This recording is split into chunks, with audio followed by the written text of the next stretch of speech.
اولیاء کرام، صوفیاء اعظام، علماء مختلف علاقوں سے آئے جنہوں نے آ کے بر صغیر پاک و ہند میں اسلام کو پھیلایا۔ حضرت شاہ عبداللطیف بھٹائی ہیں، حضرت سچل سرمست ہیں، حضرت داتا گنج بخش علی حجویری ہیں، حضرت خواجہ معین الدین چشتی اجمیری ہیں، بابا فرید الدین گنج شکر ہیں، سید بلبل شاہ بخاری ہیں، حضرت امیر کبیر ہمدانی علیہ رحمہ ہیں، اور حضرت لال شہباز قلندر ہیں۔ یہ وہ لوگ تھے جنہوں نے اسلام کی دعوت دی، اپنے کردار سے، عمل سے، طرز زندگی سے لوگوں کو اسلام کے قریب کیا۔ اور حضرت خواجہ معین الدین چشتی اجمیری علیہ رحمہ نے 90 لاکھ کافروں کو کلمہ توحید پڑھایا۔ حضرت داتا گنج بخش علی حجویری علیہ رحمہ نے پنجاب کے قبائل کو اسلام کی طرف بلایا۔ خاک پنجاب از دم او زندہ گشت، اقبال کہتا ہے پنجاب کی دھرتی میں اگر اسلام کی حرارت ہے تو یہ فیضان ہے داتا گنج بخش علی حجویری کا۔ اسی طرح جو اجودن کے اندر جو اب پاک پتن شریف کہلاتا ہے، حضرت بابا فرید الدین گنج شکر علیہ رحمہ نے جو ہے وہ پیغام دین پھیلایا، اور وہاں ان قبائل کا ذکر لکھا ہوا ہے جن قبائل کو انہوں نے اسلام کی طرف بلایا۔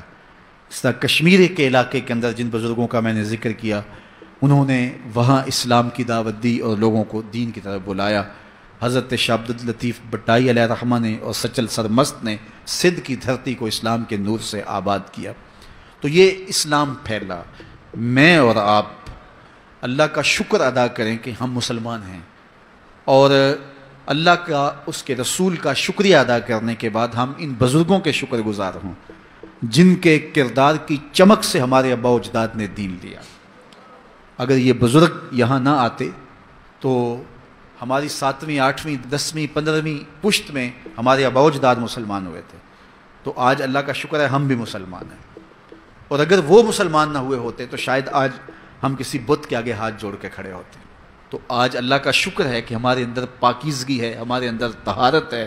تو یہ فیضان ہے ان بزرگان دین کا جنہوں نے ہمارے آباء و اجداد کے قلوب کی تطہیر کی، ان کے دماغ کو پاکیزگی دی، ان کے خیالوں کو طہارت بخش، اور ان کی پیشانیاں بتوں کے چرنوں سے اٹھا کے ایک مالک کی دہلیز پہ رکھیں۔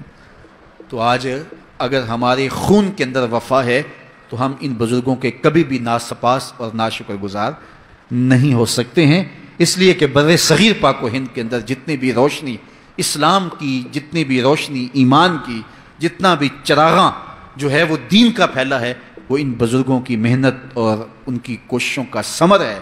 اس طرح ان لوگوں نے اسلام کا یہاں نور پہنچایا، اور پھر جو ہے وہ بر صغیر کے اندر آج اللہ کا شکر ہے کہ ایک آزاد خطے پاکستان کی صورت کے اندر آج ہم ایک نظریاتی ملک کی صورت کے اندر جو ہے وہ موجود ہیں۔ قائد اعظم علیہ رحمہ نے وہاں 8 اگست 1944 کے اندر خطاب کرتے ہوئے کہا کہ پاکستان آج نہیں، پاکستان تو اس وقت ہی بن گیا تھا جب پہلے شخص نے یہاں اسلام قبول کیا تھا۔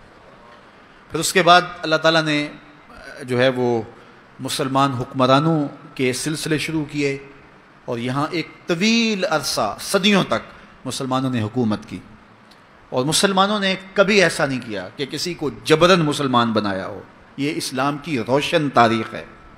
800 سال کے قریب یہاں ہم حاکم رہے ہیں، اور جو کہتے ہیں اسلام تلوار سے پھیلا ہے تو ان سے سوال ہے کہ 800 سال تک تلوار ان کی تھی، محمود غزنوی کی تلوار نے ان کو مجبوراً مسلمان کیوں نہ کیا؟